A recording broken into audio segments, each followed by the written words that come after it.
Alguma vez você abriu suas redes sociais e, sem saber por quê, acabou se sentindo mais vazio do que antes? Você vê as fotos de outros, suas conquistas, suas viagens, seus sorrisos perfeitos, e algo dentro de você sussurra: porque ele sim e eu não.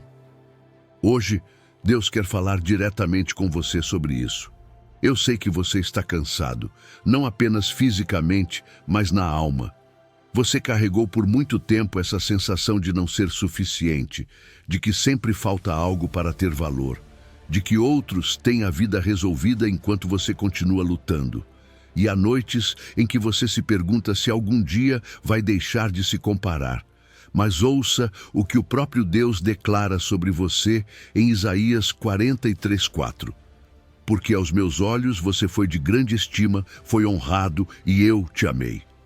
Não diz, você será de grande estima quando alcançar algo. Não diz, você será honrado quando se comparar favoravelmente com outros. Diz que você já é de grande estima, já é honrado, já é amado. Não pelo que você faz, por quem você é. Nesta mensagem você vai descobrir por que a comparação tem roubado tanta paz de você, como Deus vê você quando olha para você, e o mais importante, como viver livre dessa pressão constante de se medir contra os outros.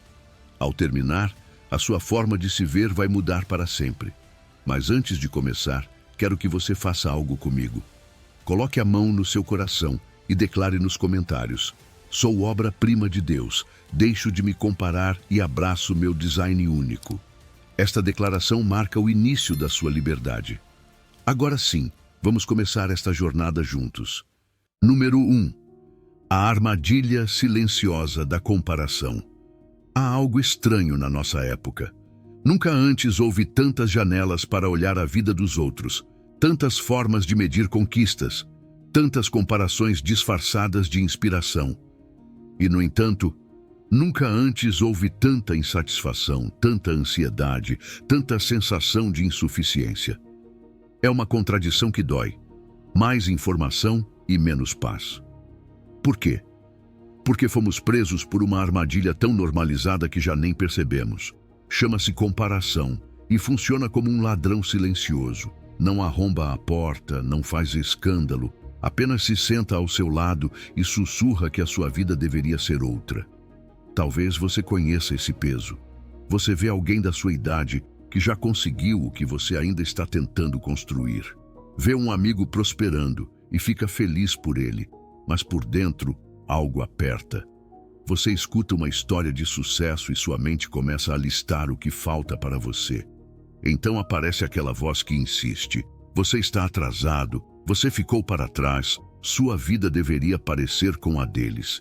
E o que Deus lhe deu hoje deixa de ter gosto de presente e começa a ter gosto de não é suficiente. Comparar-se é usar uma régua que Deus nunca lhe deu. É viver como se o céu tivesse um ranking, como se o Pai estivesse avaliando quem vale mais e quem vale menos. Mas Deus não criou você para competir por valor. Quando você se compara, declara insuficiente aquilo que Ele chamou de bom em você. É como se o Criador dissesse: eu te fiz com intenção. E você respondesse: deveria ser diferente. Essa suposta humildade acaba sendo uma ferida, porque acostuma você a desconfiar do design de Deus e a lutar contra si mesmo. Ouça Gálatas 6:4 como uma luz acesa em um quarto escuro. Cada um examine a sua própria obra e não em comparação com o outro. Deus não pede que você examine a obra do vizinho, nem o ritmo do seu companheiro. Ele convida você a olhar para a sua própria obra, seu processo, seu caminho com Ele. No reino, a sua vida não é validada por contraste, é alinhada por propósito. Você não é chamado para competir, você é chamado para obedecer com fidelidade, passo a passo. Aqui vem o alívio. Se Deus não compara você, você também não precisa fazer isso. O mundo inventou um sistema onde você sempre perde, porque sempre haverá alguém com mais, com melhor imagem, com mais aplausos, com mais vantagem. Mas o Pai não criou você para viver perseguindo sombras alheias. Ele criou você com uma identidade irrepetível, com um chamado que ninguém pode copiar, com uma história que Ele está escrevendo com você.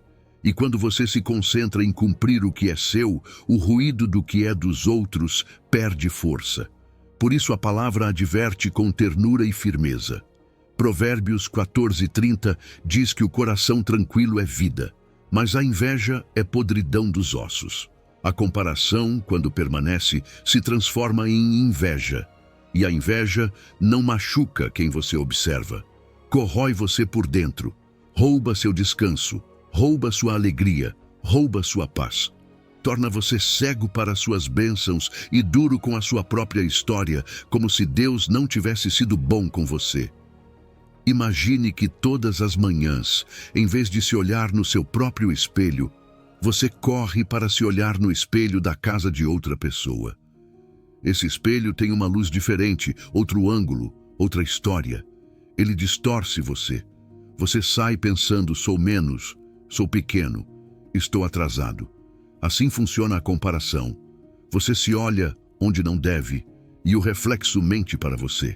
Seu espelho verdadeiro não é o aplauso nem a imagem editada. Seu espelho verdadeiro é o olhar do Pai que conhece você pelo nome e lembra você de que é obra dele. Agora faça um ato simples de liberdade. Da próxima vez que sentir essa pontada ao ver redes sociais ou ao ouvir a conquista de alguém, pare, respire e diga: esse não é o meu espelho. Depois ore: Senhor, guarda o meu coração e devolve-me a alegria do presente. E ouça isto como se Deus falasse ao seu ouvido: meu filho, minha filha, pare de se medir com regras que eu nunca lhe dei. Eu formei você com intenção. Descanse, aqui, agora. E se a comparação usa um espelho errado, no que vem a seguir, você descobrirá o espelho correto. Número 2. O que Deus vê quando olha para você. Feche os olhos por um momento, se puder, e se estiver fazendo algo, apenas diminua o ritmo por dentro. Imagine que você entra em um ateliê de arte silencioso, acolhedor, cheio de luz dourada que entra por janelas altas. Cheira a madeira, a tinta fresca, a algo vivo. Há uma tela enorme no centro e diante dela está o artista. Suas mãos têm cor, como se estivesse criando há horas. Você se aproxima com essa mistura de curiosidade e medo porque vem carregando uma ideia: não sou suficiente. E então o artista se vira. E é Deus. E a tela é você. Agora olhe com honestidade. Você vê manchas, vê traços estranhos, vê partes incompletas, vê coisas que não entende. E sua mente, tão acostumada a criticar, pensa: isto não é bonito, isto não faz sentido, isto está errado. Mas Deus sorri, não com deboche, mas com ternura. Porque o que você chama de mancha, Ele chama de camada. O que você chama de erro, Ele chama de profundidade. O que você chama de atraso, Ele chama de processo. E aqui está o contraste que pode salvar você. Você se olha com olhos de juiz. Deus olha para você com olhos de criador apaixonado por sua criação. Há pessoas que passam a vida inteira se olhando como se fossem um problema a ser corrigido, como se sua existência estivesse defeituosa e precisasse ser consertada para só então merecer amor. Mas quando Deus olha para você, não o examina procurando defeitos para apontar. Deus contempla você. Ele olha para você como se olha algo valioso. Ele olha para você como um pai olha para seu filho. E por isso, a palavra diz sem rodeios em 1 de Samuel 16:7. O homem vê o que está diante dos olhos, porém o Senhor vê o coração. Essa frase é mais do que bonita. É uma porta. Porque enquanto você tem estado obcecado com o externo, com o que falta, com o que não parece bom, Deus tem estado olhando o seu coração, suas intenções, sua batalha secreta, seu desejo de continuar mesmo quando se sente cansado, sua fé pequenina que ainda respira debaixo da dor. Você se lembra de Davi? Aquele que ninguém considerava, aquele que parecia insignificante ao lado de seus irmãos. Samuel via altura, força, presença. Mas Deus viu outra coisa. E no coração do jovem que estava no campo, longe do olhar de todos, Deus viu um rei. Isso significa que Deus não decide o seu valor pelo que outros aplaudem. Deus não rotula você pelo que hoje se vê. Deus olha para aquilo que você nem sabe explicar sobre si mesmo e vê destino. E se for difícil acreditar, escute esta outra verdade como quem bebe água no meio do deserto. Isaías 43:4 diz: Porque aos meus olhos você foi de grande estima, foi honrado e eu te amei. Não diz quando você mudar. Não diz quando você alcançar. Não diz quando finalmente você for como os outros. Diz que você já é de grande estima, já é honrado, já é amado. E isso quebra a lógica da comparação, porque a comparação sempre diz: você vale quando vencer, você vale quando alcançar, você vale quando superar. Mas Deus diz a você: você vale porque é meu. E essa é uma diferença que cura. Talvez você tenha vivido com vozes grudadas na memória, vozes que compararam você, vozes que disseram que você não era suficiente, vozes que fizeram você se sentir menor. E depois você se acostumou a tratar a si mesmo da mesma forma. Talvez por isso seja difícil receber amor sem suspeita, afirmação sem condição, aprovação sem exame. Mas hoje quero dizer algo com cuidado. Essas vozes não eram do céu. Essas vozes mentiram. E mesmo que tenham vindo de pessoas importantes para você, mesmo que tenham vindo de experiências que marcaram você, não eram a verdade de Deus sobre a sua vida. Porque o Deus que criou você não se levanta todas as manhãs para ver onde você erra. Ele se levanta, se posso dizer assim, para sustentar você, guiar você, formar em você aquilo que colocou desde antes. Veja o paradoxo. O mundo ensinou você a se olhar com olhos de juiz. O que me falta? Onde errei? Como me comparo? Por que não sou como tal pessoa? É um olhar que nunca descansa. Sempre encontra um motivo para acusar você. Mas Deus convida você a se olhar com seus olhos de Criador. O que desenhei em você? Que propósito plantei? Que beleza estou revelando? O que estou formando enquanto você acha que está perdendo? Um olhar destrói você por dentro. O outro reconstrói você com paciência. E hoje, se quiser dar um passo corajoso, faça algo simples. Fique diante de um espelho, mas não para se atacar. Fique como quem entra em um lugar sagrado. Olhe para seus olhos e diga: estes olhos foram desenhados por Deus. Olhe para suas mãos e diga: estas mãos têm um propósito. Olhe para suas cicatrizes e diga: Deus pode usar isto para a sua glória.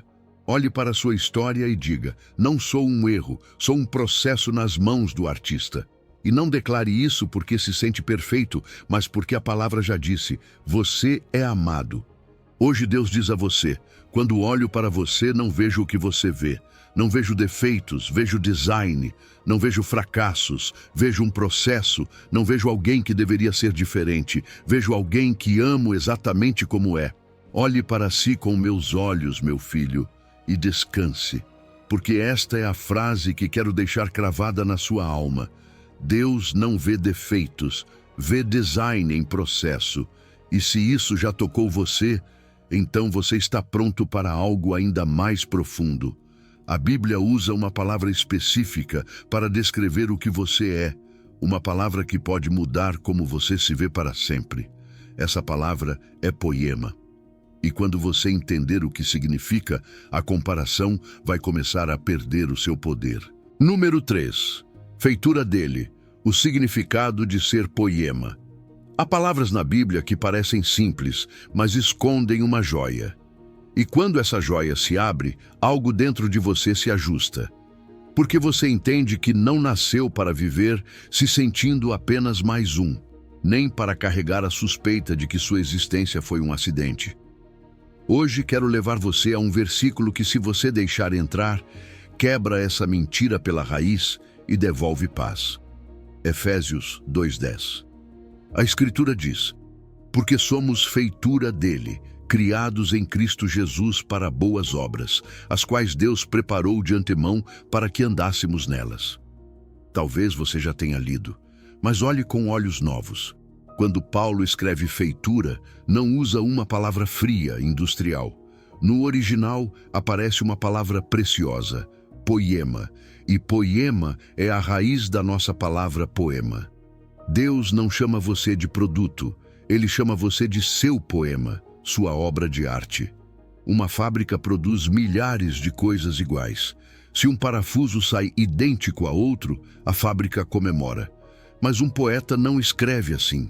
Um poeta escolhe cada palavra, decide o ritmo, coloca uma pausa onde precisa, pinta uma imagem para tocar o coração. Um poema não é feito em massa, é escrito com intenção. E isso é o que Deus está dizendo quando chama você de poema. Eu escrevi você, não fabriquei você, pensei em você, formei você com detalhes. E aqui cai uma luz sobre a comparação. Porque quando você se compara, é como se colocasse o seu poema ao lado do poema de outra pessoa e dissesse: o meu vale menos. Mas um poema não compete com outro poema. Cada um expressa algo que só ele pode dizer. No reino de Deus, a sua vida não foi desenhada para superar a vida de ninguém. Foi desenhada para expressar Cristo com a sua voz, com a sua história, com a sua maneira única de amar, servir e resistir. Talvez por dentro você diga: mas eu não me sinto um poema, sinto-me incompleto, comum, quebrado. Eu entendo. Às vezes a pessoa olha para a própria história e não vê poesia, vê rasuras e capítulos que não entende. Mas escute isto com ternura.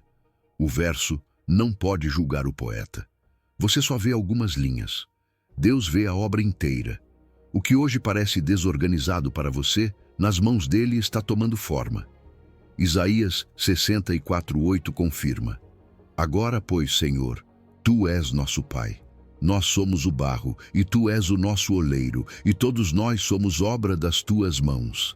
Obra das suas mãos. Não de uma máquina, não do acaso. Mãos que levantam o caído, mãos traspassadas por amor. Essas mãos formaram você. Isso significa intenção até mesmo naquilo que você ainda não compreende sobre si. O mundo sussurra o contrário. Você é apenas mais um. Se não se destaca, não tem valor. Mas o céu fala com uma verdade mais antiga do que suas inseguranças. Você é feitura minha. Quando Cristo toma você, não transforma você em cópia de outro.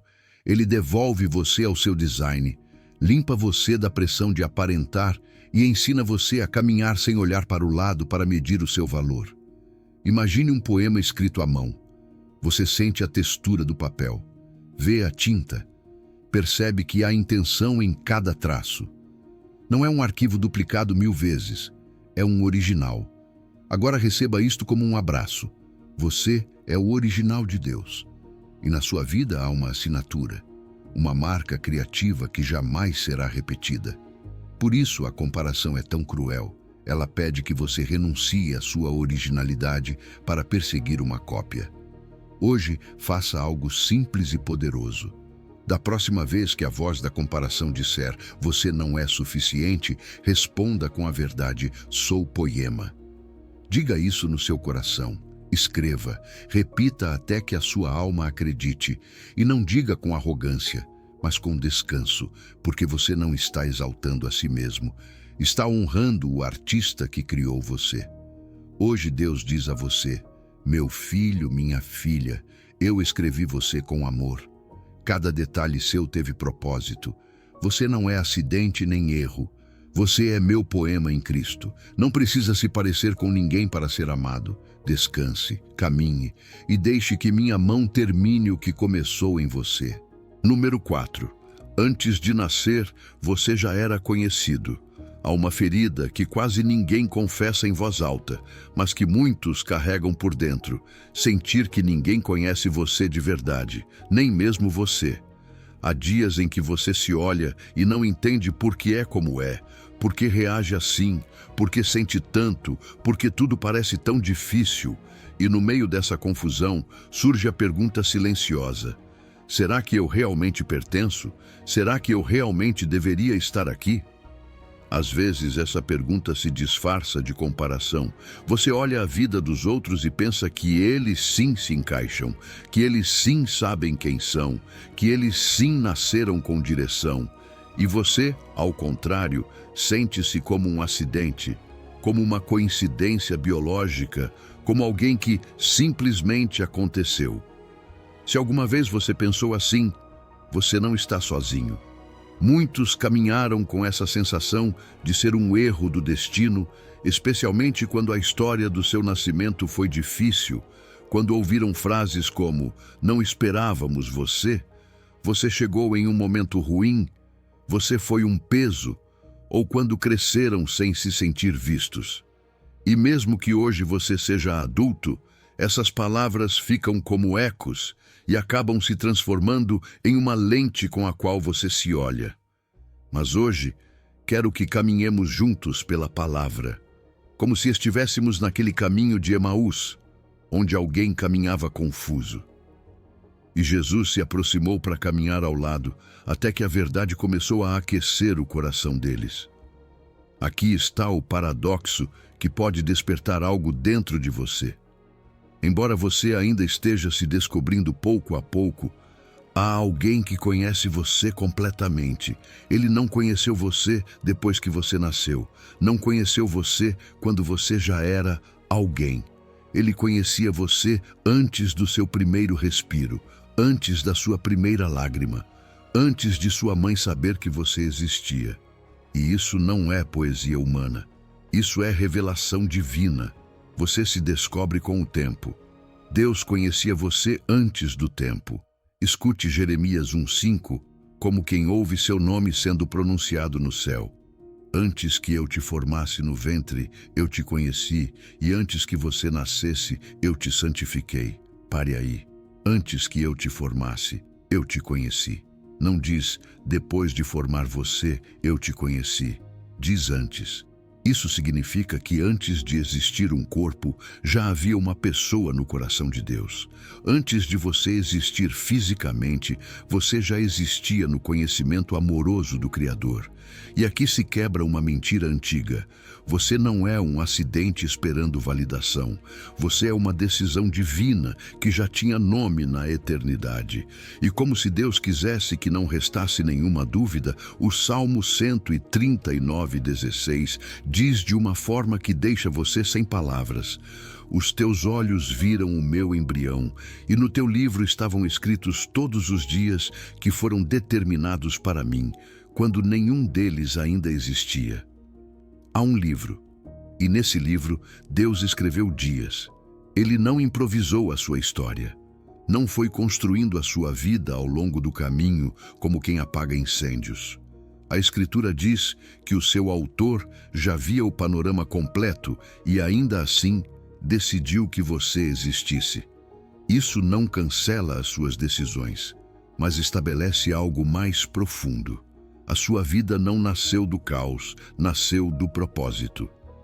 Pense no que isso significa quando você se sente perdido, quando diz, não sei quem sou, quando duvida do seu valor, quando se compara e acaba se sentindo menor.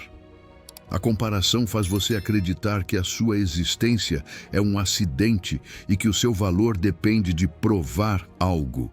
Mas a palavra leva você de volta à raiz. Você existe porque Deus quis. Você está aqui porque Deus decidiu. O Criador do universo, aquele que desenhou galáxias, que programou o ADN, que colocou limites ao mar, esse mesmo Deus pensou em você e depois trouxe você ao mundo. Não como uma cópia, mas como uma obra-prima irrepetível. Imagine um arquiteto sentado diante de plantas, antes de um tijolo, antes de um alicerce, antes de uma parede. A casa já existe na mente dele. Cada cômodo, cada janela, cada detalhe. No papel ainda não se vê uma casa, mas no design ela já está lá. Assim Deus pensou você. Antes de sua família entender o que estava acontecendo, antes de seus pais estarem prontos, antes de o mundo saber o seu nome, Deus já via você completo. Já conhecia o seu interior, suas perguntas, sua sensibilidade, sua força escondida, suas batalhas secretas. E quando você ouve isso, se sente um calor no peito, uma emoção estranha, como se algo profundo se movesse. Isso é o coração reconhecendo uma verdade que sempre precisou. Agora quero que você faça algo simples, mas poderoso, porque a verdade não apenas se escuta, se pratica.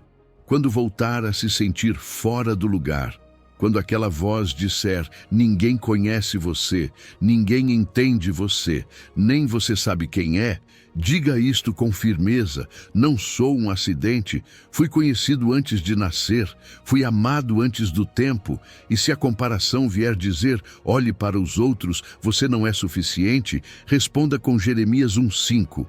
Antes que me formasse, ele me conhecia. Isso não é autoajuda, isso é identidade bíblica, isso é descanso para a alma. E agora, deixe que este sussurro abrace você por dentro, como se Deus estivesse ao seu lado no caminho. Meu filho, minha filha, pensei em você antes de criar as estrelas. Amei você antes de formar os oceanos. Seu nome esteve no meu coração antes de o tempo começar. Você não é um acidente, você é a minha decisão. E eu escolheria você todas as vezes. E se Deus conhecia você antes do tempo, então surge uma pergunta que pode curar o seu olhar para sempre. Como Ele desenhou você? Que palavras a Bíblia usa para descrever a obra que Ele fez em você? Prepare-se, porque o que vem a seguir não apenas explica o seu valor, estabelece esse valor. Número 5. Formidável e maravilhosamente feito. Vamos diminuir o ritmo por um momento. Respire fundo, como se a sua alma precisasse de espaço para ouvir. Porque esta sessão não é para correr, é para contemplar. É como entrar em um ateliê secreto, onde Deus trabalha em silêncio, com paciência, com detalhe. E enquanto o mundo empurra você a se comparar, a se corrigir, a se punir com críticas, hoje o Senhor quer curar você na raiz, na forma como você se olha. Escute estas palavras como se fossem um sussurro direto ao ouvido do seu coração. Salmo 139, 13 e 14 diz: Pois tu formaste o meu interior, tu me teceste no ventre da minha mãe. Eu te louvarei, porque de modo assombroso e maravilhoso fui feito. Maravilhosas são as tuas obras, e a minha alma o sabe muito bem. Que frase poderosa! Tu me fizeste.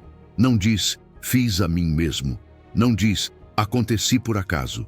Diz que houve mãos, houve intenção, houve cuidado, houve Criador.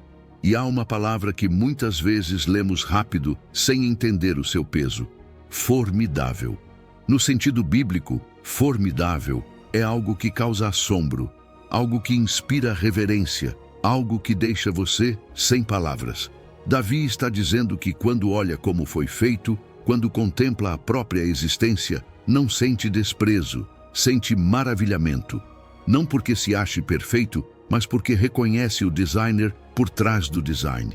É como olhar o céu cheio de estrelas e ficar em silêncio. Essa é a ideia. Você foi feito para causar assombro, não um assombro arrogante, mas um assombro reverente, a evidência de que Deus sabe criar. Agora, eu sei que existe uma resistência interna, porque você diz, sim, mas não gosto de como sou. Há coisas que eu gostaria de mudar. Há partes de mim que me envergonham. E isso é real. Não vou negar. Há pessoas que carregam insegurança por causa do corpo, da voz, do temperamento, do passado, da forma de sentir. E nessa luta, a comparação se torna uma lupa cruel. Ela olha para você e diz, você deveria ser como os outros. E cada deveria é uma ferida nova. Mas hoje Deus confronta você com amor. E se aquilo que você rejeita em si mesmo foi tecido com propósito? E se esse traço que incomoda você é justamente uma ferramenta que o Senhor vai usar para a sua glória? Não estou dizendo que tudo em você seja confortável ou que não haja coisas que Deus queira curar ou formar. Claro que Ele nos transforma, Mas uma coisa é crescer e outra coisa é desprezar a si mesmo. Crescer é dizer, Senhor, molda-me. Desprezar a si mesmo é dizer, Senhor, tu te enganaste. E criticar o seu design é questionar a sabedoria do designer. Desde o princípio, a palavra marca uma verdade que o mundo tenta apagar. Gênesis 1:31 diz, e viu Deus tudo quanto tinha feito, e eis que era muito bom. Muito bom. Não aceitável. Não mais ou menos. Muito bom. Isso significa que Deus não olhou para a sua criação com desgosto. Ele a olhou com satisfação santa. E se Deus viu bom no que fez, por que você se treinou a ver defeito naquilo que ele chamou de obra? Feche os olhos e imagine esta cena. Na escuridão do ventre da sua mãe, onde nenhum olho humano podia ver, havia um artesão trabalhando. Não havia pressa, não havia descuido, ele estava tecendo, fio por fio, conexão por conexão, formando osso, pele, mente, coração. E enquanto você ainda não sabia o seu nome, Deus já estava trabalhando com delicadeza. Aquele lugar foi um ateliê secreto, não de uma fábrica, mas de um pai. E quando o mundo olha para você por fora e coloca rótulos, Deus lembra você de que há uma história sagrada por trás da sua existência. O mundo ensina você a ficar diante do espelho como um juiz. Isto não me agrada, isto deveria ser diferente, se ao menos eu fosse mais como eles. Mas Deus convida você a ficar diante do espelho como um adorador, não adorando a si mesmo, mas reconhecendo o Criador em você. Olhando para você com a mesma reverência com que olha para uma montanha, um oceano, um amanhecer. Porque você também é obra de Deus. E mesmo estando em processo, você não é desprezível. Você é formação divina. Você é alguém que o Senhor está revelando pouco a pouco. Agora quero que você torne isso prático, porque a cura também se treina. Da próxima vez que se olhar no espelho e começar a se criticar, pare. Respire, coloque a mão no peito e sinta os batimentos. Cada batida é uma prova de que Deus ainda sustenta você. E então diga, mesmo que não sinta no início, isto foi feito por Deus, isto é formidável, isto é maravilhoso. A verdade repetida com fé começa a mudar a maneira como você olha. E quando muda o seu olhar, muda a sua paz. Deus diz a você, meu filho, minha filha, cada parte de você eu teci com as minhas próprias mãos. Aquilo que você rejeita, eu desenhei. Aquilo que você critica, eu planejei. Você é formidável, você é maravilhoso. E quando olho para você, não sinto vergonha da minha obra. Eu me maravilho. O que o espelho critica, o céu chama de maravilha. Mas há um inimigo que tenta apagar essa verdade antes que ela crie raízes. Esse inimigo tem nome e é mais antigo do que você imagina, a inveja. E se não a confrontarmos, ela volta a arrastar você para o jogo da comparação. Por isso, o que vem a seguir é tão importante. Número 6. O veneno da inveja disfarçada. Há uma batalha que quase ninguém confessa em voz alta porque dá vergonha, porque sentimos culpa só de nomeá-la. Mas justamente por isso ela se torna perigosa, porque aquilo que se esconde cresce na escuridão. Estou falando daquela pontada interna que aparece quando algo dá certo para outra pessoa. E em vez de alegria, você sente um nó no peito. Aquela comparação que fermenta por dentro e se transforma em algo mais amargo. Inveja. Talvez isso já tenha acontecido com você em silêncio. Você vê alguém alcançar o que você ainda está esperando.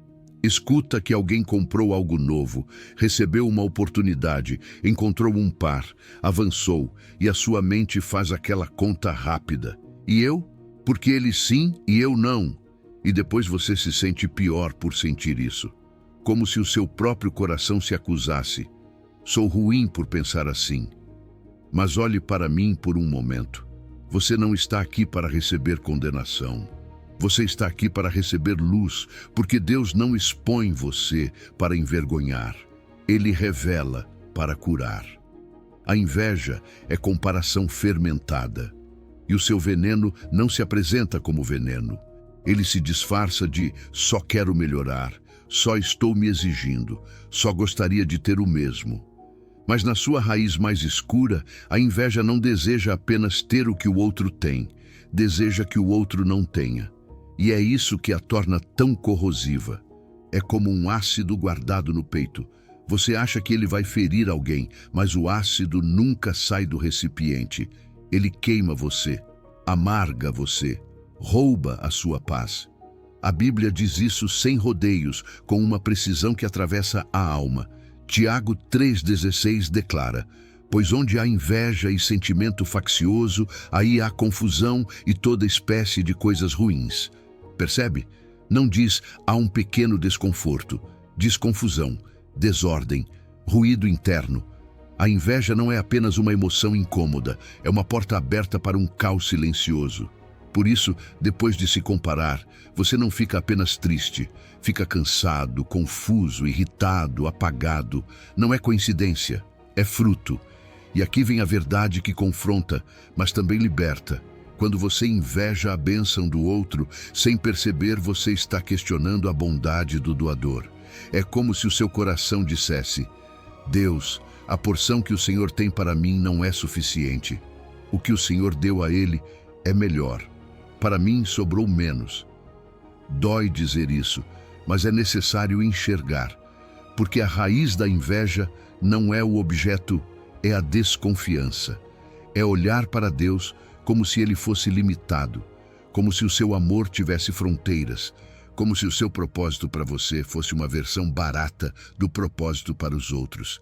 E isso nunca foi verdade, porque você não é cópia, você é obra-prima, você é poema, você é a expressão única de um Criador que não se repete. Provérbios 27,4 adverte com força: a ira é cruel e o furor é impetuoso, mas quem poderá resistir à inveja? A ira aparece, o furor faz barulho, mas a inveja se camufla. Veste-se de opinião, de crítica, de brincadeira, de não me importo, enquanto por dentro opera como uma carcoma. E enquanto você olha a vida do outro com ressentimento, fica cego para a vida que Deus, sim, está dando a você. A inveja rouba você duas vezes. Rouba a alegria pelo bem do outro e rouba a gratidão pelo bem que é seu. Agora escute esta virada que parece paradoxo, mas é remédio. Celebrar o que Deus faz nos outros, paradoxalmente, libera aquilo que Deus quer fazer em você. Porque quando você abençoa o outro, está declarando algo poderoso. Meu Pai é abundante. A graça dele não acaba, o favor dele não se esgota. Ele pode levantar um e também me sustentar. E essa declaração corta o veneno, neutraliza-o. É como se a alma dissesse: já não vou competir, vou confiar. Quero propor a você uma prática simples, mas corajosa. Pense em uma pessoa que tem provocado comparação em você ultimamente, não para odiá-la, mas para ser honesto. Agora faça o que a sua carne não quer fazer. Ore por essa pessoa, abençoe-a, diga ao Senhor, com nome e tudo: Pai, obrigado pelo que o Senhor deu a essa pessoa. Protege-a, usa-a para a tua glória, guia-a com humildade. E em mim, cura esta ferida que me faz comparar. Ensina-me a confiar na tua porção para a minha vida. Você não está dizendo que não deseja crescer. Está dizendo que não vai crescer às custas de apagar os outros. Isso é liberdade. Deus fala com você hoje. Meu filho, minha filha, não se compare com aquilo que dei a outro. O que dei a ele foi perfeito para o caminho dele. E o que dei a você é perfeito para o seu. Solte esse ácido. Ele não pertence a você. Eu não desenhei você para viver amargurado, mas para viver em paz. Olhe para a sua vida com os meus olhos. Confie em mim. Eu não erro na sua porção. Porque se a comparação é a armadilha e a inveja é o seu fruto amargo, então a pergunta é inevitável: como viver de forma diferente? Como substituir esse veneno por algo que realmente cure? A resposta está em um caminho mais alto, mais livre, mais profundo do que você imagina, e é exatamente isso que vamos descobrir a seguir. Número 7. Cada um examine a sua própria obra. Hoje quero levar você a uma saída concreta, bíblica, prática, porque a comparação não se vence apenas com emoção, se vence com direção. E a palavra de Deus não apenas consola você, também ensina você a caminhar. Quando o coração se acostuma a olhar para si, no trilho dos outros, acaba vivendo cansado, frustrado, sempre sentindo que não é suficiente. Mas Deus não criou você para viver medindo a sua vida com uma régua alheia. Deus criou você para caminhar com sensatez, com verdade, com paz e com uma medida saudável. Escute com calma o que diz 2 aos Coríntios 10:12. Porque não ousamos nos igualar ou nos comparar com alguns que se louvam a si mesmos. Mas eles, medindo-se a si mesmos por si mesmos e comparando-se consigo mesmos, não são sensatos. Há uma frase que bate como martelo, mas também liberta. Não são sensatos. Em outras palavras, não é sábio viver se comparando. Não apenas dói, confunde você, tira o seu entendimento. E isso é forte, porque às vezes acreditávamos que nos comparar era normal, era motivação, era o que todo mundo faz. Mas Paulo chama isso de falta de sabedoria espiritual. E veja algo precioso. Paulo diz, não ousamos. Isso significa que ele tomou uma decisão consciente de não entrar nesse jogo. Não está dizendo, eu nunca sinto a tentação. Está dizendo, eu não participo. Como alguém que vê uma porta aberta para um lugar que já conhece e diz, por aí eu já não entro. Porque ele entendeu algo. Quando a sua vara de medição é outra pessoa, a sua paz fica nas mãos de variáveis que você não controla. Hoje, você se compara com um, amanhã com outro, depois com quem está nas redes, e sempre haverá alguém melhor em algo. E então, a meta vira uma miragem.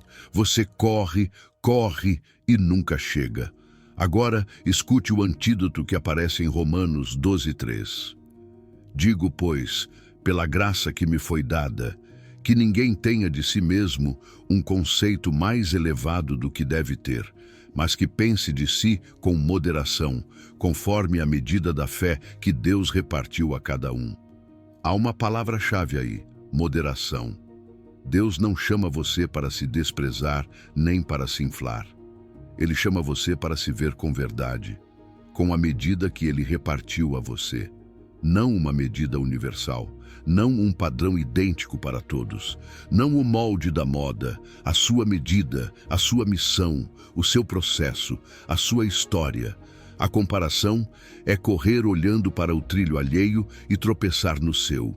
Imagine uma pista de atletismo. Cada trilho tem linhas claras e você tem um trecho que é sua responsabilidade. Mas se você corre com a cabeça virada, olhando quem está na frente, quem passou você, quem está mais forte, você perde o ritmo, fica tenso, sai do trilho, se machuca. E o mais triste, deixa de desfrutar a corrida que Deus deu a você por estar obcecado com uma corrida que não é sua. Porque a vida não é uma competição de clones, é uma corrida de propósito. Aqui está na alternativa bíblica.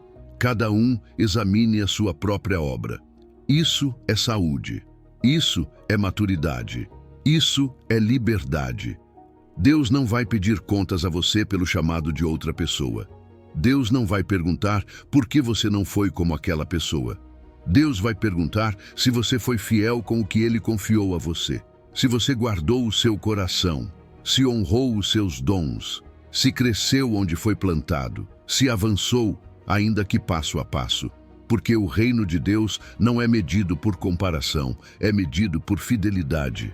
Eu sei que isso é difícil, porque vivemos cercados de métricas, de aplausos, de números, de gente que mostra apenas o que é bonito, de histórias editadas, de sucessos visíveis, e às vezes você está lutando em silêncio e isso não aparece.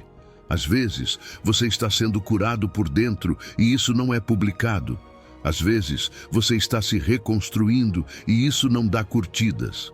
Mas o céu vê, e Deus honra aquilo que ninguém aplaude quando é fruto de obediência. Hoje quero que você faça algo simples, mas poderoso. Olhe para a sua vida sem compará-la. Apenas olhe com honestidade. Pergunte a si mesmo: em que sou melhor hoje do que há um ano? Não melhor que outros, melhor do que eu. Talvez hoje você seja um pouco mais paciente, talvez já não exploda como antes, talvez agora você ore, ainda que em voz baixa. Talvez antes você desistia e hoje continua tentando. Talvez tenha aprendido a pedir perdão. Talvez tenha soltado um relacionamento que destruía você. Talvez esteja voltando a acreditar. Isso é crescimento, isso é fruto, isso é a sua própria obra e merece ser reconhecida com gratidão. E quando voltar aquele impulso de se medir com alguém, lembre assim: a minha única competição legítima é comigo mesmo. O eu de ontem contra o eu de hoje, caminhando em direção ao eu que Deus desenhou. A sua melhor versão não é parecer com outro. A sua melhor versão é ser plenamente quem Deus criou você para ser, sem máscara, sem cópia, sem imitação. Deus diz a você com suavidade: meu filho, minha filha, não pedirei contas a você pela corrida do seu vizinho. Não medirei você pelo resultado do seu companheiro. Vou perguntar se você correu a sua corrida, se foi fiel ao que eu dei a você, se guardou o seu coração. Foque no seu trilho. Eu caminho com você. Eu sustento você. E eu estarei esperando por você na linha de chegada.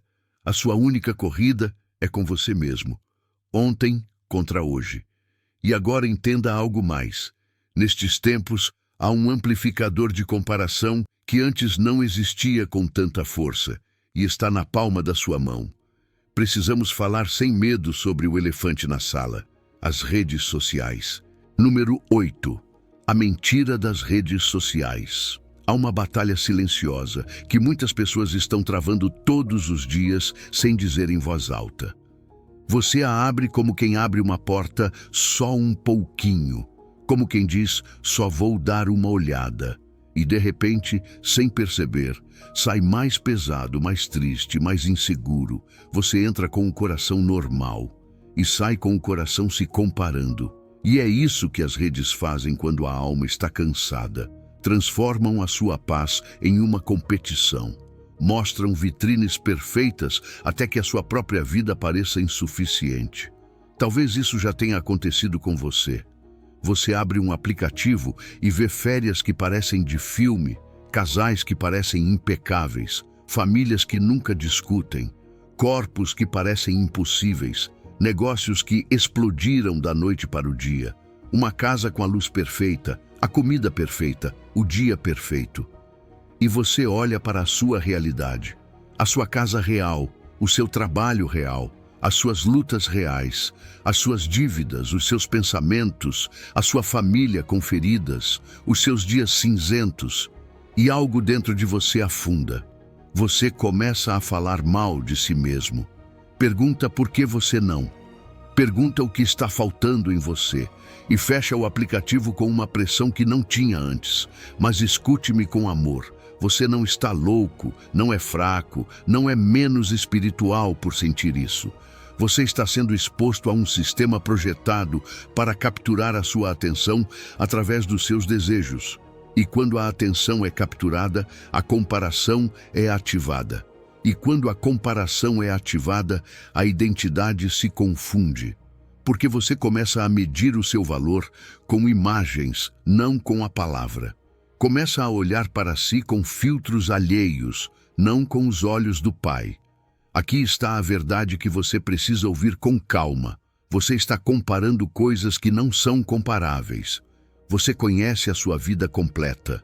Você sabe o que não aparece, as lágrimas que você não posta, os dias em que sorri por fora e por dentro está esgotado, os momentos em que não tem forças nem para orar, as discussões, as dúvidas, as tentações, a ansiedade, o cansaço que gruda nas suas costas.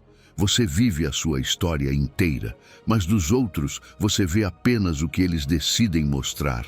O instante bonito, o ângulo certo, a versão editada, o highlight polido.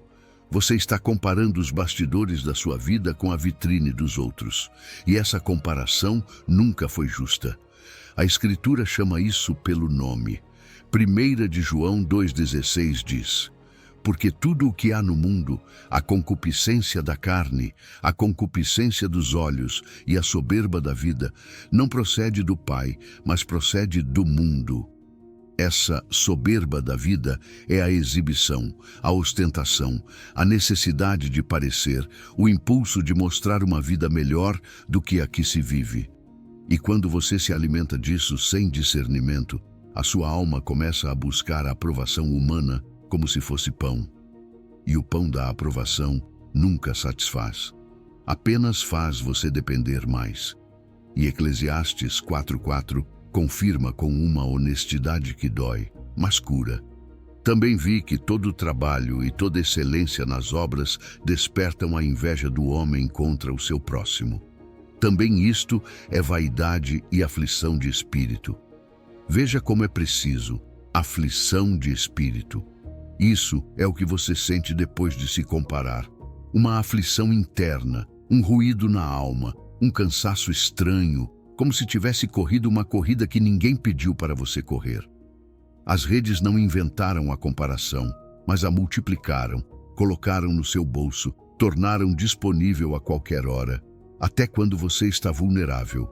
Imagine uma loja elegante. A vitrine está iluminada, organizada, perfeita. Tudo está colocado para que você diga: eu preciso disso. Mas, se você pudesse entrar nos bastidores, veria caixas empilhadas, etiquetas, poeira, funcionários comendo rápido, coisas fora do lugar, desordem normal. A vida real acontece nos bastidores. As redes mostram vitrines e você vive nos seus bastidores. Ali onde há pratos para lavar, contas para pagar, crianças chorando, orações incompletas, processos lentos, curas em andamento. E por olhar vitrines alheias, você começa a desprezar a sua própria vida, quando a sua vida é o lugar exato onde Deus está trabalhando com você. Por isso, hoje eu proponho algo que não é castigo, é proteção. Faça um jejum de comparação, 3 dias, 1 semana se puder. Não porque as redes sejam o diabo, mas porque a sua alma precisa respirar. Tire o ruído para ouvir a voz. Reduza a exposição para recuperar clareza. E cada vez que tiver o impulso de abrir um aplicativo, faça um ato pequeno e santo. Agradeça por algo real, pela sua saúde, por uma pessoa que ama você, pelo teto que você tem, pelo alimento, pelo fato de que Deus não soltou você. Troque a vitrine alheia pela gratidão pelos seus próprios bastidores. E escute este sussurro como se o Senhor dissesse diretamente a você com ternura: meu filho, minha filha, eu não criei você para viver em uma vitrine. Eu criei você para viver na verdade. A sua vida não precisa ser perfeita para ser valiosa. A sua vida não precisa ser publicável para ser amada. A sua vida é preciosa porque eu estou com você no real. E é no real que eu faço as minhas obras mais profundas. Guarde isto no coração. Não compare os seus bastidores com a vitrine dos outros. E agora, além do digital, há uma pergunta que vai trazer cura à raiz. Se Deus fez você uma obra-prima, então, para que Ele desenhou você? Porque quando você descobre o seu propósito, a comparação se torna absurda. E é aí que começa a verdadeira liberdade. Número 9.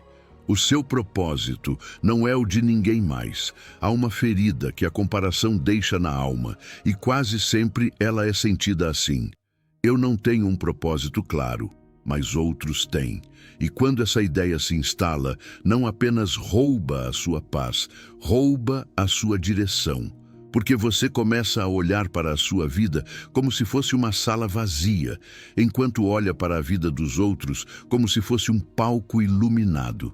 E é aí que o inimigo faz o seu trabalho. Convence você de que o que é seu não tem valor, de que o seu caminho é lento, de que a sua história não importa. Mas hoje, Deus quer cortar essa mentira pela raiz, com uma verdade simples e poderosa. O seu propósito não é o de ninguém mais, e o que Ele preparou para você tem o seu nome escrito. Quero que caminhemos por uma frase que, se você permitir que entre, pode colocar ordem dentro de você. 1 de Coríntios 12:18 diz: Mas agora Deus colocou os membros, cada um deles, no corpo como quis. Pare aí, respire e escute o que isso realmente significa.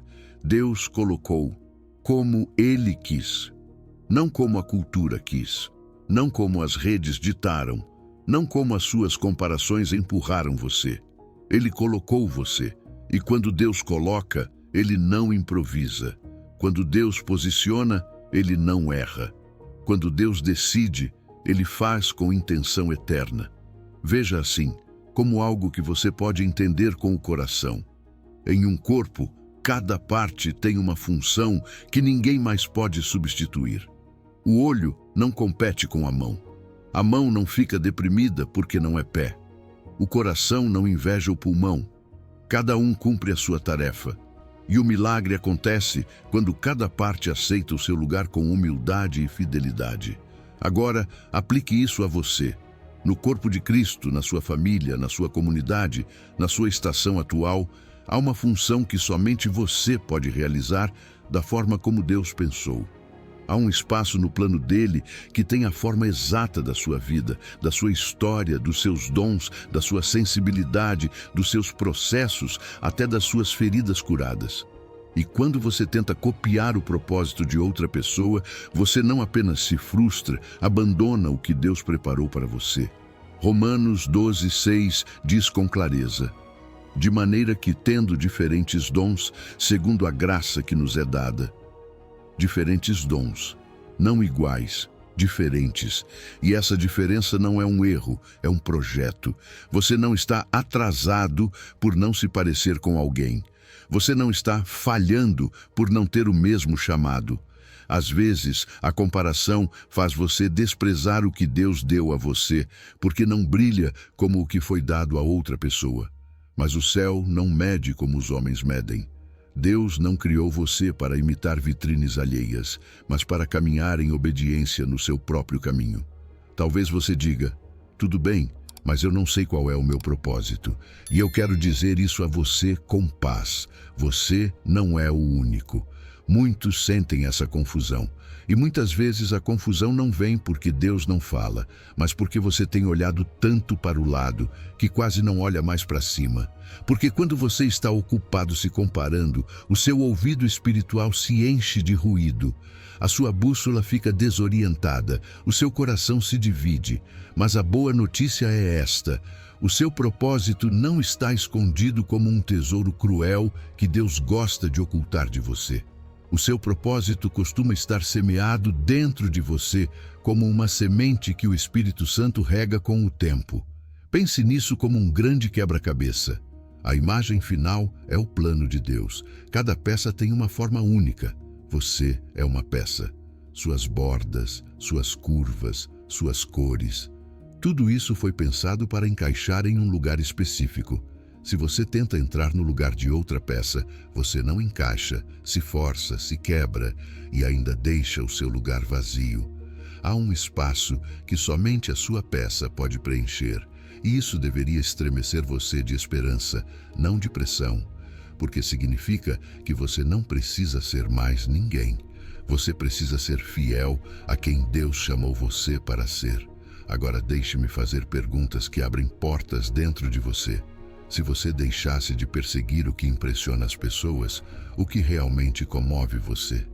Que necessidade dos outros dói em você quando a vê? Que tipo de pessoas você sente que Deus sempre coloca perto de você? Em quais momentos você se sente no seu elemento, como se finalmente estivesse respirando? Quais dons aparecem em você até quando você não os procura? Essas perguntas não são para confundir você, são para guiar você, porque aí existem pistas, e o Pai é bom.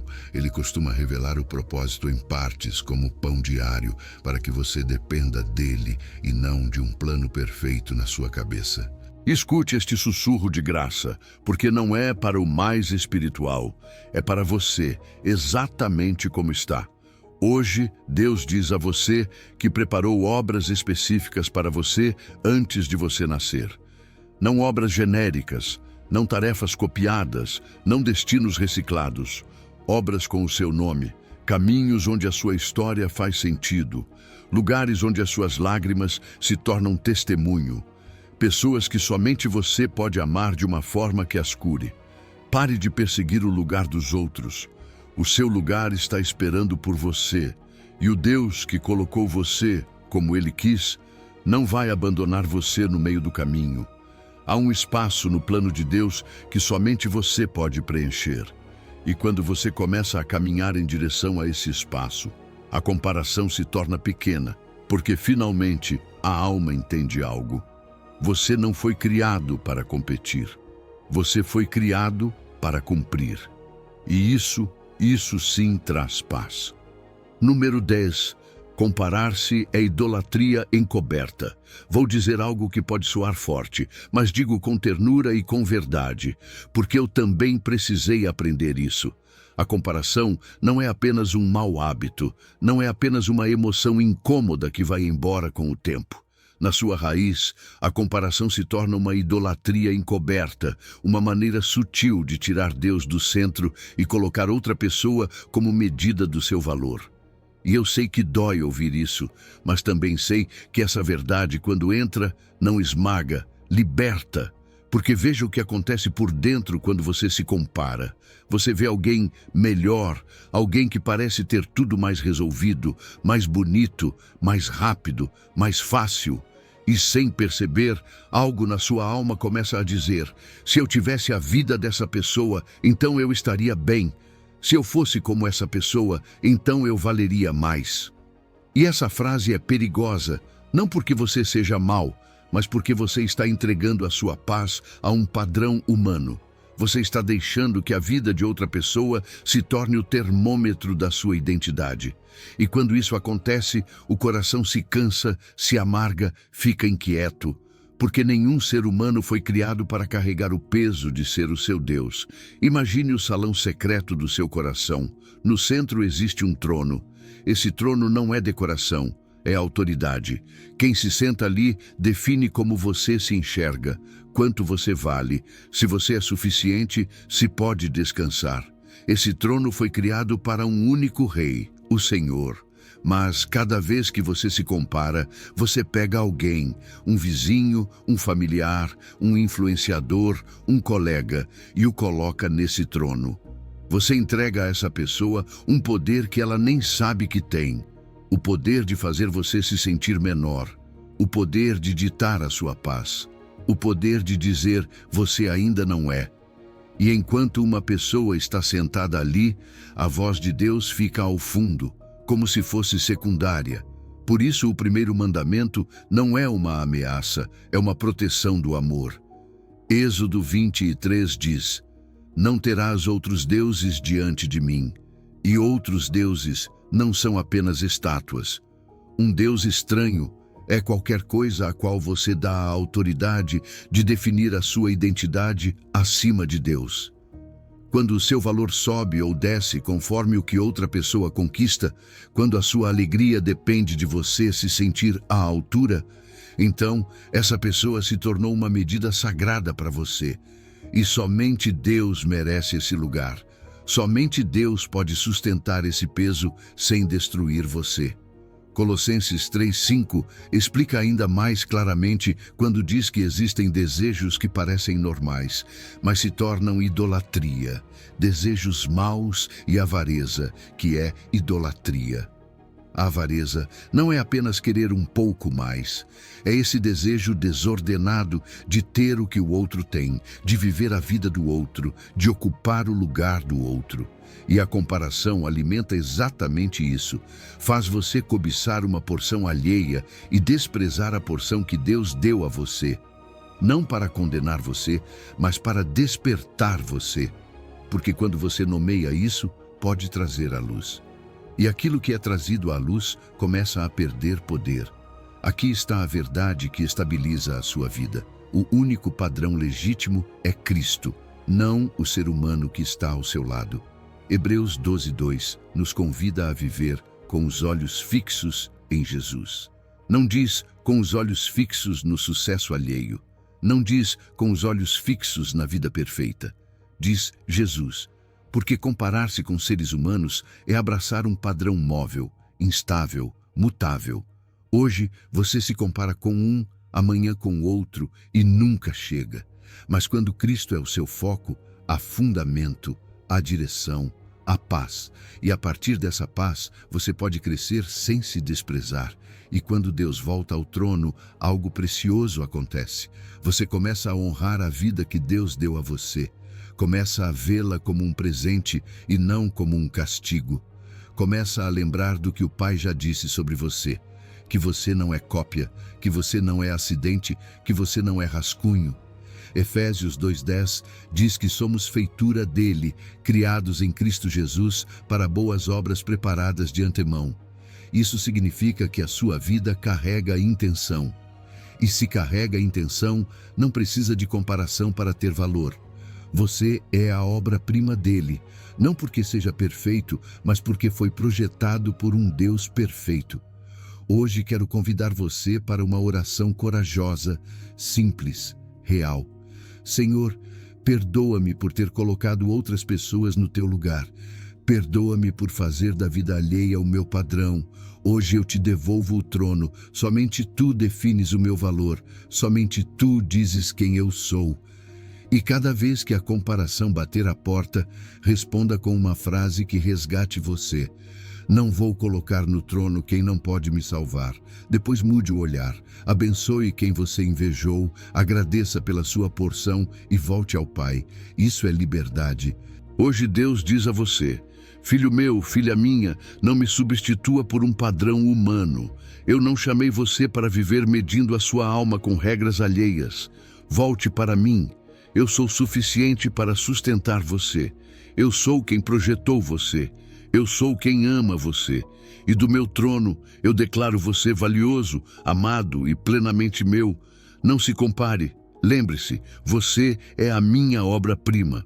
Número 11. Deus não faz cópias, apenas originais. Vou falar com você a partir de um lugar muito humano, porque sei como é se sentir assim.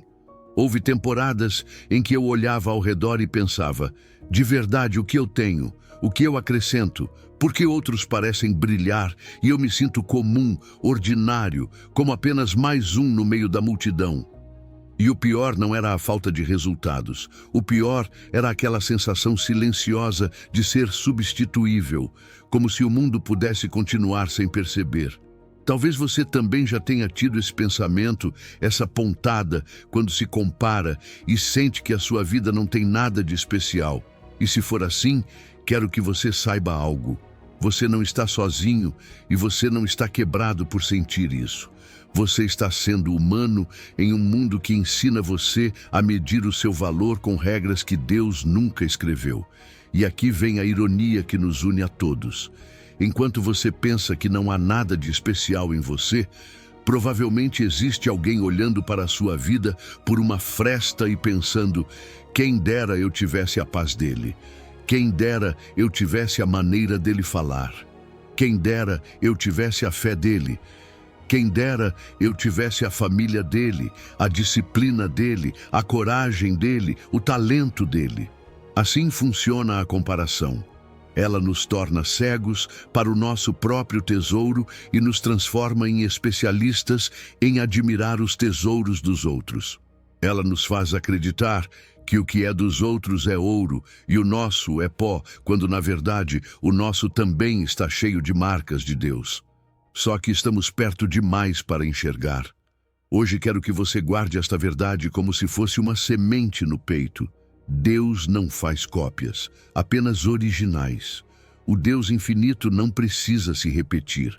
A criatividade dele não tem limite e por isso a sua obra não é fabricada em série. Ele não criou versões de pessoas, criou histórias, criou combinações únicas, criou almas com assinatura divina. E quando você entende isso, algo dentro de você se endireita, porque percebe que não foi criado para competir, mas para revelar. Escute o que diz o Salmo 139, versículos 17 e 18. Quão preciosos são para mim, ó Deus, os teus pensamentos, quão grande é a soma deles. Se os contasse, seriam mais numerosos do que a areia. Pare um momento. Os pensamentos de Deus sobre você não são poucos. Não são escassos, não são improvisados, são mais numerosos do que a areia. Isso significa que Deus não pensou em você uma vez e depois seguiu para outra coisa. Deus tem pensado em você com intenção, com detalhe, com ternura. E um Deus que pensa assim não cria cópias baratas. Um Deus assim cria originais com propósito. Isaías 46:9 declara algo que sustenta essa ideia. Eu sou Deus, e não há outro Deus, e não há nada semelhante a mim. Se não há ninguém semelhante a Deus, então a obra dele também carrega essa marca: diversidade, singularidade, criatividade. Um Deus único cria seres únicos. E o que o mundo chama de normal, muitas vezes é apenas um nome para aquilo que você ainda não aprendeu a valorizar em você. Porque a singularidade nem sempre se sente como brilho. Às vezes se sente como estranheza. Às vezes se sente como não me encaixo. Mas muitas vezes esse não me encaixo é o céu dizendo: você não foi feito para se copiar, foi feito para ser. Agora, quero que você faça algo muito simples e muito poderoso. Olhe para a sua mão. Observe o seu polegar. Pense na sua impressão digital. Essas linhas, esses sulcos, essa forma exata não existem em mais ninguém. Entre bilhões de seres humanos, ninguém tem exatamente essa impressão digital. E se Deus teve o cuidado de fazer único até o seu dedo, você acha que ele iria se repetir na sua alma? Sua personalidade, sua história, suas lágrimas, seus aprendizados, seus dons, suas cicatrizes curadas, suas paixões, suas perguntas. Tudo isso é uma combinação irrepetível. Você é uma primeira edição. Você é uma peça que não será impressa novamente. E aqui vem uma verdade que talvez você precisasse ouvir há muito tempo. Tentar ser cópia de outro é desperdiçar o original que Deus criou. Não é humildade apagar a sua luz para se parecer com alguém. Não é sabedoria desprezar o seu design para perseguir o design alheio. Cada vez que você se esforça para ser como tal pessoa, você deixa de ser fiel ao que Deus colocou em você. E isso não apenas rouba a sua alegria, rouba do mundo algo que somente você pode oferecer. Porque existe uma maneira sua de amar que ninguém mais tem. Existe uma maneira sua de servir que ninguém mais pode reproduzir. Existe uma voz sua que, quando Deus a usa, alcança lugares que nenhuma outra voz pode tocar. O mundo recompensa cópias bem-sucedidas, mas Deus celebra originais fiéis. Fiéis não ao aplauso, não à moda, não à comparação. Fiéis ao design. Fiéis ao que Ele pensou quando formou você. Fiéis a essa identidade de obra-prima que não é construída com curtidas, mas com propósito. Por isso hoje, quando você sentir que é apenas mais um, respire e lembre-se: o Criador não se repete. E se Ele não se repete, então você não é repetição. Você é intenção. Hoje Deus diz a você: não criei você para ser como ninguém mais. Criei você para ser você, o único você que existe em todo o meu universo. A sua singularidade não é um erro, é a minha assinatura. Pare de lutar contra o seu design e comece a celebrá-lo. Não se compare, lembre-se, você é a minha obra-prima. Número 12. Da insuficiência à suficiência em Cristo. Acontece algo com você que quase ninguém confessa, mas muita gente vive por dentro. Você conquista coisas, avança, se esforça, se exige, e ainda assim, quando se deita, há uma voz que sussurra: não é suficiente. E o mais difícil é que essa voz nem sempre grita. Às vezes, ela apenas pesa. Pesa quando você vê alguém com mais, quando escuta uma conquista de outra pessoa, quando sente que sua vida deveria estar em outro ponto.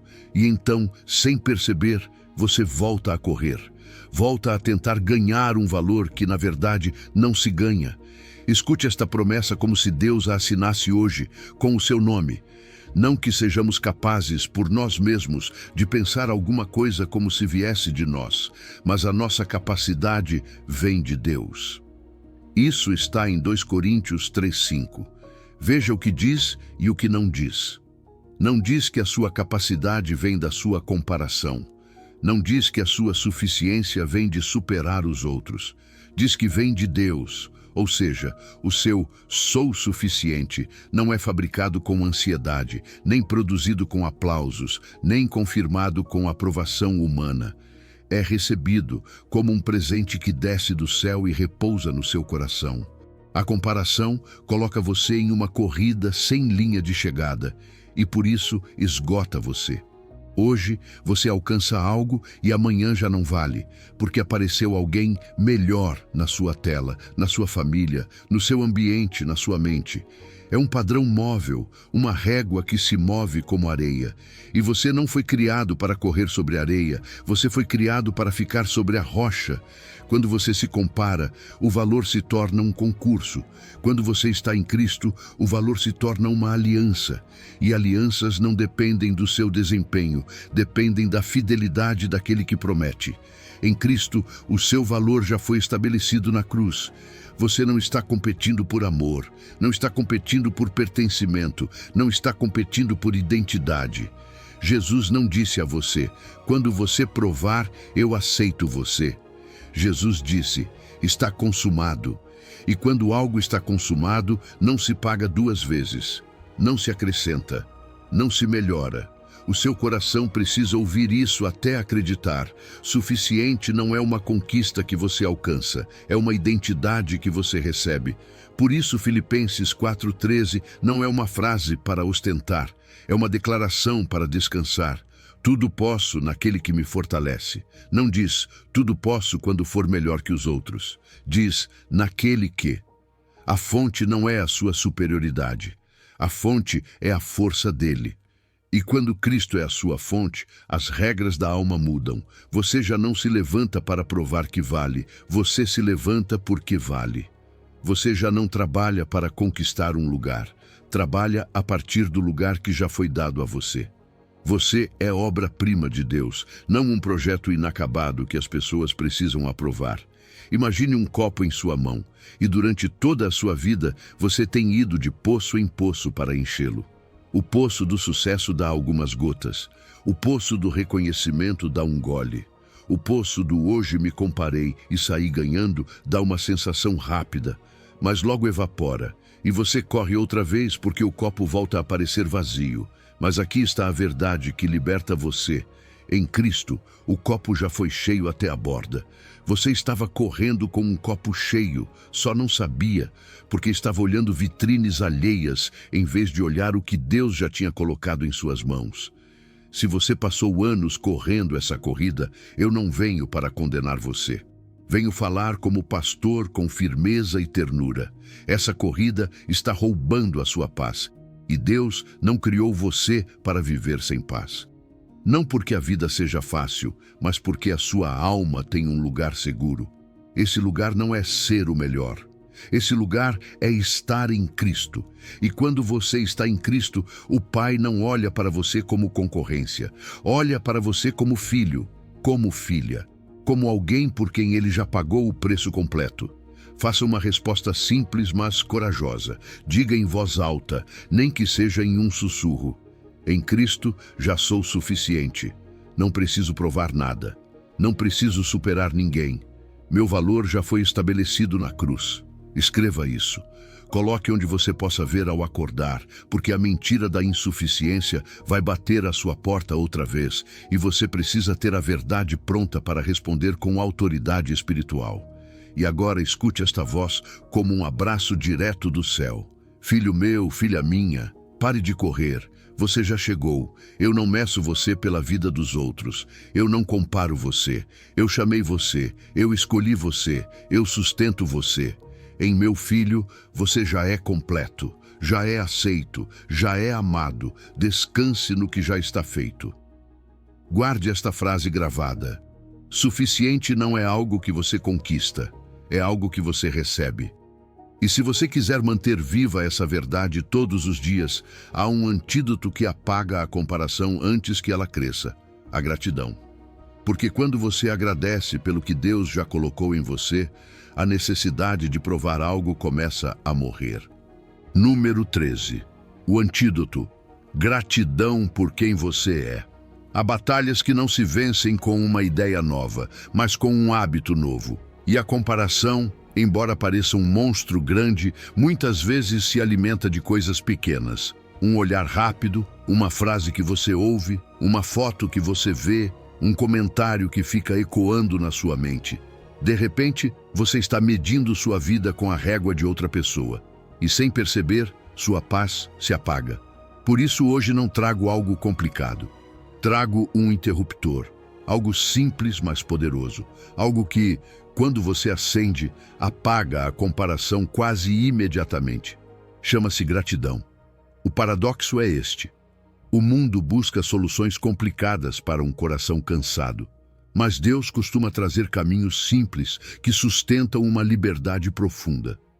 Se você quer vencer a comparação, se você quer silenciar a inveja, se você quer deixar de se sentir inferior cada vez que olha para o lado, há um caminho que funciona porque muda o foco da alma. A gratidão não é um enfeite bonito para crentes otimistas. A gratidão é uma disciplina espiritual, é uma decisão, é uma maneira de treinar o seu olhar para que deixe de buscar o que falta e comece a honrar o que já está presente. Escute o que diz 1 de Tessalonicenses 5,18. Em tudo dai graças, porque esta é a vontade de Deus em Cristo Jesus para convosco. Não diz, deem graças quando sua vida for perfeita. Não diz, deem graças quando tiverem mais que os outros. Diz, em tudo. E aqui vem o mais bonito. Quando Deus chama você para a gratidão, Ele não está pedindo que você ignore a sua dor. Ele está convidando você a entrar em um lugar onde a sua dor não governa. Porque a gratidão é a linguagem de um coração que reconhece: Deus ainda está aqui.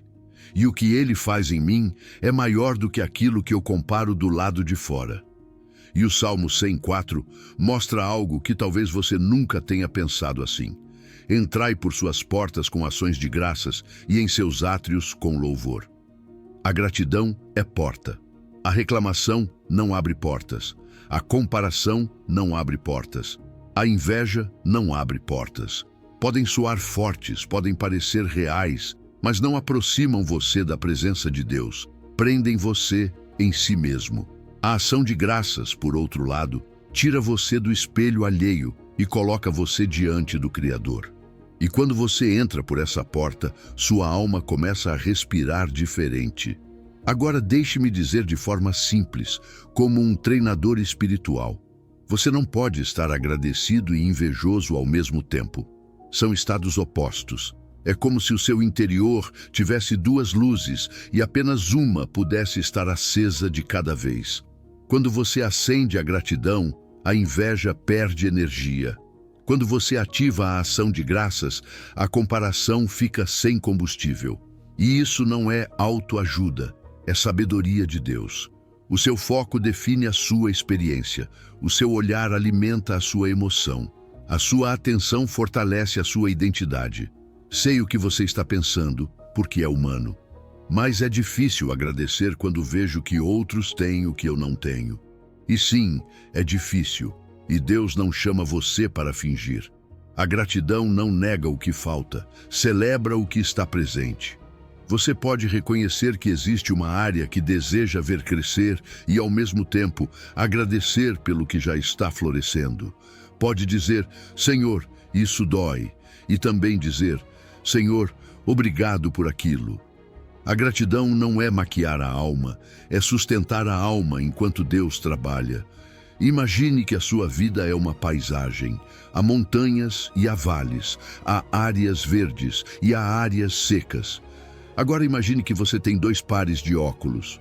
Com os óculos da comparação, o que é seco se torna enorme, o vale parece um abismo e o verde se torna invisível para você. Com os óculos da gratidão, a paisagem não muda, mas você a vê de forma diferente. Descobre detalhes, percebe provisões, reconhece avanços, vê pequenos milagres que antes passavam despercebidos. A gratidão não muda a sua paisagem, muda a forma como você caminha dentro dela. E aqui vem o prático. porque isso não fica apenas em palavras bonitas. Deixo para você uma microprática, pequena, concreta e poderosa. Antes de se levantar da cama, antes de olhar o seu telefone, antes de abrir qualquer tela, diga 3 agradecimentos. Não complique. Obrigado por este dia. Obrigado pela minha vida. Obrigado pela minha saúde, pela minha casa, pela minha família, pela minha fé, pelo ar. E depois acrescente um que é essencial para este tema. Obrigado, Deus, por como me desenhaste. Mesmo que você ainda esteja no processo de se aceitar, mesmo que ainda existam partes de você que está aprendendo a abraçar, esse obrigado é um ato de honra ao designer. Faça isso por 2 minutos, todas as manhãs, durante 7 dias. Não para impressionar Deus, mas para treinar o seu foco. E você vai perceber algo. A comparação vai aparecer sim, porque é um hábito antigo, mas já não terá o mesmo poder. Porque cada vez que o seu coração aprende a agradecer, a sua identidade se fortalece. E quando a sua identidade se fortalece, a vida alheia deixa de ser uma ameaça. E escute como se Deus falasse com você agora, sem ruído, direto ao coração. Cada vez que você me agradece por como o fiz, você honra o meu design. Cada vez que celebra quem você é, você me celebra. Eu não fiz você cópia. Eu fiz você obra-prima. Pratique a gratidão, filho meu, filha minha, porque esse é o caminho para a paz. Guarde esta frase selada dentro de você. A gratidão é o interruptor. Acende uma, apaga a outra. E há algo ainda mais profundo que vamos descobrir. Celebrar quem você é não é orgulho, é adoração. Número 14. Celebrar sua unicidade como adoração. Há uma luta silenciosa que muitos carregam e quase ninguém confessa. Você tem dificuldade de reconhecer algo bom em si mesmo sem sentir culpa. Como se dizer, Deus me deu um dom, fosse o mesmo que dizer, eu sou melhor. Como se aceitar a si mesmo fosse automaticamente vaidade. Então você começa a viver em uma espécie de falsa humildade que, sem perceber, se torna uma rejeição constante contra si mesmo. Você se corrige com dureza, se diminui, se compara e ainda se sente espiritual por fazer isso. Mas hoje Deus quer curar essa confusão, porque esse peso não vem do Pai. Digo isso com carinho, mas com clareza.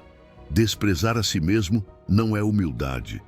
Rejeitar a si mesmo não é santidade. Há uma diferença enorme entre reconhecer que você depende de Deus e viver atacando a obra que Deus formou com suas mãos.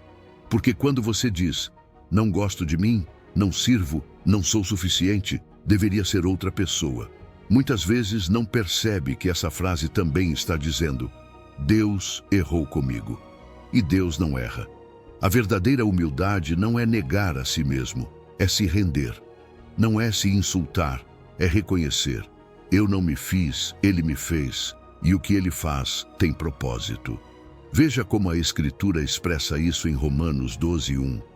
Rogo-vos, pois, pelas misericórdias de Deus, que apresenteis os vossos corpos como sacrifício vivo, santo e agradável a Deus, que é o vosso culto racional. Apresentar o seu corpo, a sua vida, a sua história, o seu caráter, o seu processo, como oferta. Isso é adoração. E repare que não diz, apresente uma versão editada de você. Diz apresente o seu ser, o real, o humano, o que você está aprendendo, o que ainda está sendo curado. Quando você se aproxima de Deus com aceitação humilde, não está levantando um altar ao ego, está levantando um altar de adoração. E para que não reste dúvida, 1 Coríntios 6:19-20 reforça com força. O seu corpo é templo do Espírito Santo e você não pertence a si mesmo porque foi comprado por preço. E depois vem a instrução. Glorifique a Deus no seu corpo. Não diz despreze o seu corpo. Não diz rejeite o seu design. Diz glorifique. E como você glorifica o Criador com aquilo que Ele criou? Honrando, cuidando, agradecendo, tratando com dignidade. Porque quando você se trata com desprezo, está tratando com desprezo um templo que Deus decidiu habitar. Deixe-me dizer de forma simples, para que o seu coração entenda sem resistência. Quando você admira uma obra de arte, a quem você honra? Ao artista. Quando uma música toca o seu coração, a quem você dá crédito? Ao compositor. Quando você reconhece a beleza de uma criação, está apontando para a grandeza do Criador. Então, quando você reconhece com gratidão algo bom em você, um dom, uma sensibilidade, uma capacidade, uma forma de amar, uma resiliência que Deus formou nos seus processos, você não está roubando a glória de Deus. Você está devolvendo a Ele. Imagine um museu em silêncio, um quadro precioso pendurado na parede, e em um canto quase escondida está a assinatura do artista. A assinatura não grita, não se exibe, não compete. Apenas confirma, isso saiu das minhas mãos. Agora pense nisso com santo temor. Você também carrega uma assinatura. Há uma marca do artista na sua alma. E cada vez que você diz, sou lixo, não valho nada, não há nada especial em mim, é como ficar diante desse quadro e cuspir nele. Mas cada vez que você diz com humildade, Senhor, obrigado por como me fizeste, é como olhar a assinatura e dizer, quão sábio e bom é o artista. E aqui vem um momento sagrado, um mini ritual simples, mas poderoso. Se puder, coloque a sua mão sobre o peito, sinta a sua respiração, sinta o seu coração batendo e declare comigo em voz baixa ou no seu coração, Deus, obrigado por como me desenhaste. Aceito a tua obra em mim. Renuncio a me rejeitar. Não me celebro para me exaltar. Celebro a ti reconhecendo a tua assinatura na minha vida. Ensina-me a me ver como tu me vês. Amém. Isso não foi orgulho. Isso foi culto. Isso foi rendição. Isso foi adoração. E escute este sussurro de graça como se Deus se inclinasse ao seu ouvido. Quando você se aceita com humildade, você me honra. Quando cuida do que eu fiz, você me glorifica. Quando agradece pelo seu design, você levanta um altar onde o meu amor pode repousar. Eu não chamei você para viver em culpa por reconhecer os meus presentes. Chamei você para viver em liberdade, para caminhar no meu propósito. Aceitar a si mesmo não é orgulho, é honrar a assinatura do artista. E agora sim, depois de quebrar a corrente da comparação, chegamos a um ponto de encerramento. Uma jornada que começou com vergonha, termina com liberdade. É tempo de declarar essa liberdade e caminhar nela, sem olhar para o lado e com os olhos fixos no Deus que não faz cópias, apenas originais. Número 15. Viver livre da tirania da comparação. Caminhamos um trecho longo, daqueles que cansam por dentro. E talvez agora você finalmente possa dar nome ao que o oprimia sem que percebesse. A tirania da comparação. Essa pressão constante de se medir, de se avaliar, de se olhar com uma régua que nunca fica parada. Essa voz que sussurra que a sua vida seria mais valiosa se parecesse com a de outra pessoa. Esse cansaço de sentir que, por mais que você faça, sempre falta algo. E hoje, Deus não traz uma repreensão, traz uma saída. Hoje não se trata de exigir mais de você. Hoje se trata de soltar as correntes. Porque a comparação promete motivação, mas entrega escravidão. Faz você acreditar que, se olhar para o lado, vai crescer, mas o que realmente faz é roubar a sua alegria, apagar a sua gratidão e drenar a sua paz. Torna você um juiz duro consigo mesmo e, às vezes, também um espectador amargo do sucesso alheio. E o mais triste é que você se acostuma. Torna-se normal viver com esse peso, como se fosse parte da sua personalidade, como se fosse realismo. Mas não é realismo, é um jugo. E Deus não criou você para viver com um jugo que Ele nunca colocou. Há um momento em que você precisa ser honesto consigo mesmo. A comparação não fez você melhor, apenas o deixou mais cansado, mais ansioso, mais desconectado do seu propósito. Porque quando você se mede pela vida de outra pessoa, abandona a sua. Quando olha demais para o lado, deixa de olhar para cima. E justamente ali, nesse ponto em que você finalmente se rende, aparece o mas que muda tudo. Ouça Jesus em João 8,36. Se, pois, o Filho vos libertar, verdadeiramente sereis livres. Verdadeiramente livres. Não livres por momentos, não livres quando as coisas vão bem, verdadeiramente livres. E se Cristo pode quebrar correntes do pecado, também pode quebrar correntes mentais. Se Ele pode tirar um homem de um túmulo, também pode tirar você dessa prisão interna onde sempre se sente inferior. E Gálatas 5. Deixa isso como uma instrução de vida, não como uma frase bonita. Para a liberdade foi que Cristo nos libertou. Permanecei, pois, firmes e não vos submetais de novo a jugo de escravidão. Há algo poderoso aqui. A liberdade já foi conquistada, mas agora precisa ser vivida, cuidada, defendida, sustentada com firmeza, porque a comparação vai voltar a bater à sua porta. Não vou mentir. Amanhã talvez você abra redes sociais, escute uma conquista, veja uma foto e a sua mente queira voltar ao hábito. Mas aqui está a diferença. A tentação não manda. Você decide a quem entrega o volante. A liberdade não é nunca mais sentir a pontada de se comparar. A liberdade é não obedecer a ela. É reconhecer a voz quando aparece e responder com uma verdade mais alta. Isso não define o meu valor. Essa vida não é o meu padrão. Eu não fui criado para competir por identidade. Cada vez que você faz isso, fortalece um músculo espiritual. Sim, um músculo, porque existem resistências invisíveis que treinam a alma. E cada pequena resistência, cada vez que você para a tempo, cada vez que muda o foco, você está praticando domínio próprio, está crescendo em maturidade, está treinando a sua paz. Imagine seus pulsos, por anos, correntes pesadas, enferrujadas, barulhentas, acompanhavam você para todos os lugares. Faziam barulho quando você sorria, faziam barulho quando celebrava algo seu, porque sempre havia um mas. Que bom, mas olha o que o outro fez. Consegui isso, mas ele conseguiu mais. Me esforcei, mas ela parece melhor. E um dia você olha as correntes de perto e percebe algo tremendo. Nunca tiveram cadeado. Estavam enroladas, não fechadas. E não porque você seja forte, mas porque Cristo já pagou o preço da sua liberdade. Hoje, pela fé, você as solta. Você as deixa cair. E pela primeira vez, suas mãos ficam livres para criar, para servir, para amar sem competir, para viver sem esse ruído. E agora quero que você declare isso, não como emoção do momento, mas como nova postura do coração.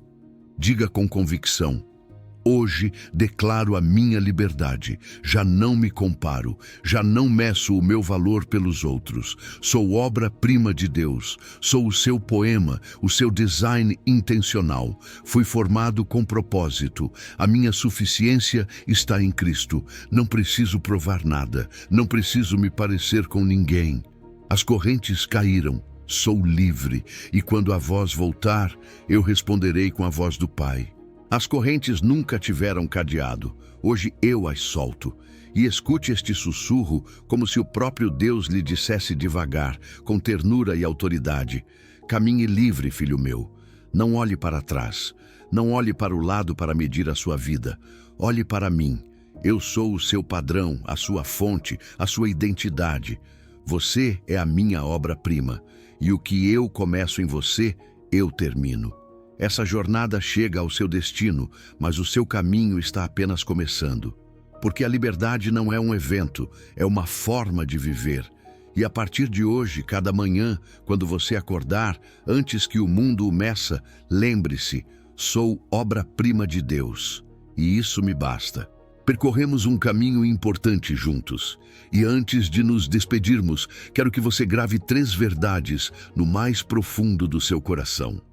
Primeira, você é poema, o poema de Deus. Não um produto em série, não uma cópia defeituosa, não mais um na multidão.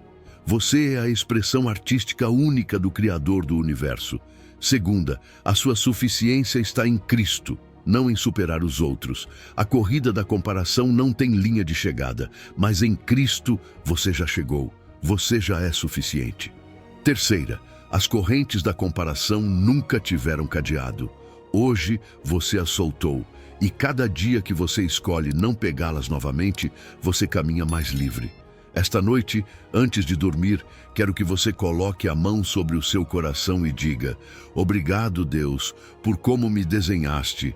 Sou a tua obra-prima. Permita que essa verdade alcance o mais profundo do seu ser. Se esta mensagem tocou o seu coração, compartilhe com alguém que também precisa parar de se comparar. E se ainda não se inscreveu, faça isso para continuar recebendo estas palavras que trazem liberdade. Lembre-se, não se compare, simplesmente lembre, você é obra-prima de Deus. Que o Deus que o desenhou com amor lhe dê olhos para se ver como Ele o vê, único, valioso, suficiente. Vá em paz. Até breve.